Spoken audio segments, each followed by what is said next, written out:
AP రాష్ట్ర విద్యుత్ ఉద్యోగుల జాయింట్ యాక్షన్ కమిటీ ఆధ్వర్యంలో ధర్నా చౌక్లో మహాధర్నా నిర్వహించారు. న్యాయమైన డిమాండ్ సాధన కోసం ఇప్పటికే దశలవారీ ఆందోళన చేస్తున్నామన్నారు. సెప్టెంబర్ 15, 22 వరకు జరిగిన దశలవారీగా ఆందోళనన్నారు. ప్రభుత్వం, విద్యుత్ సంస్థల యాజమాన్యాలు తమ సమస్యల పరిష్కారానికి రాలేదని రెండో దశ ఆందోళన ఇప్పుడు చేస్తున్నామన్నారు. ఇక రేపటిలోగా కనుక తమ సమస్యలను పరిష్కరించాలంటూ డిమాండ్ చేస్తూ ఉన్నారు. పూర్తి సమాచారాన్ని మా ప్రతినిధి నరసింహ అందిస్తారు. తమ న్యాయమైన డిమాండ్లను పరిష్కరించాలని డిమాండ్ చేస్తూ విద్యుత్ ఉద్యోగులు మహాధర్నాకు దిగారు. ప్రస్తుతం మనతో మాట్లాడడానికి చైర్మన్ కృష్ణయ్య గారు ఉన్నారు. ప్రస్తుతం మెయిన్ డిమాండ్లు ఏంటి?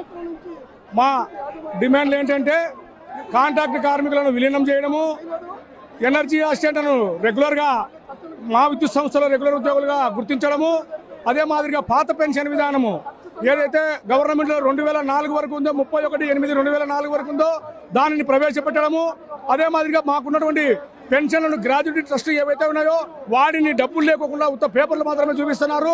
పిఎన్జి ట్రస్టులను బలోపేతం చేయడము, అందరికీ అపరిమితమైన మెడికల్ సదుపాయం కల్పించడము, ఇవన్నిటిని కూడా డిమాండ్లుగా తీసుకున్నాము.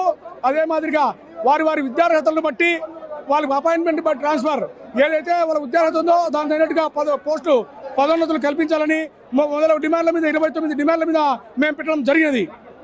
అధికారులు కలిసారా? ఏం చెప్తూ ఉన్నారు? అధికారులను మేము సుమారు 58 సార్లు కలిసామండి. అయినా కూడా ఇప్పటి వరకు కూడా చర్చలు జరుపుతున్నారు.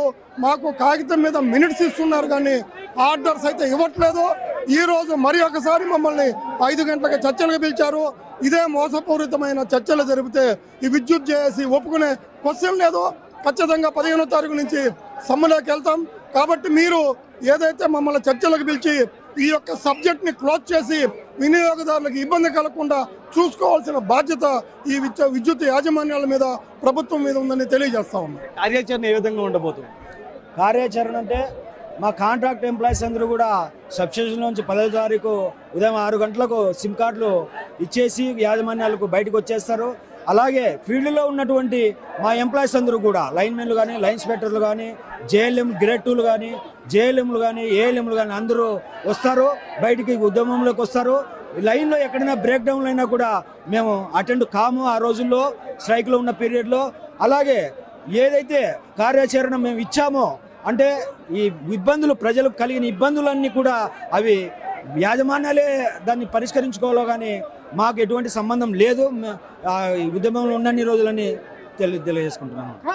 మనం విధ్వంసలో కూడా చోటు చేస్తే రాష్ట్ర వ్యాప్తంగా పెద్ద ఎత్తున తరలి రావడం జరిగింది. తమ న్యాయమైనటువంటి డిమాండ్లను పరిష్కరించాలంటూ కూడా వీరంతా డిమాండ్ చేస్తున్నారు. కాంట్రాక్ట్ కార్మికులను రెగ్యులర్ చేయాలంటే కూడా డైరెక్ట్ పేమెంట్ ఇవ్వాలి. దాంతోపాటు నెంబర్ 151 రద్దు చేయాలంటూ కూడా వీళ్ళంతా డిమాండ్ చేస్తున్నారు. దాంతోపాటు ప్రధానంగా చేస్తే తమ డిమాండ్లను పరిష్కరించకపోతే మాత్రం ఖచ్చితంగా 14వ తేదీలోపు తమ న్యాయమైనటువంటి డిమాండ్లను పరిష్కరించాలి, లేకపోతే 15వ తేదీ నిర్వాధిక సమ్మెలకు దిగుతామంటూ కూడా హెచ్చరిస్తున్నారు.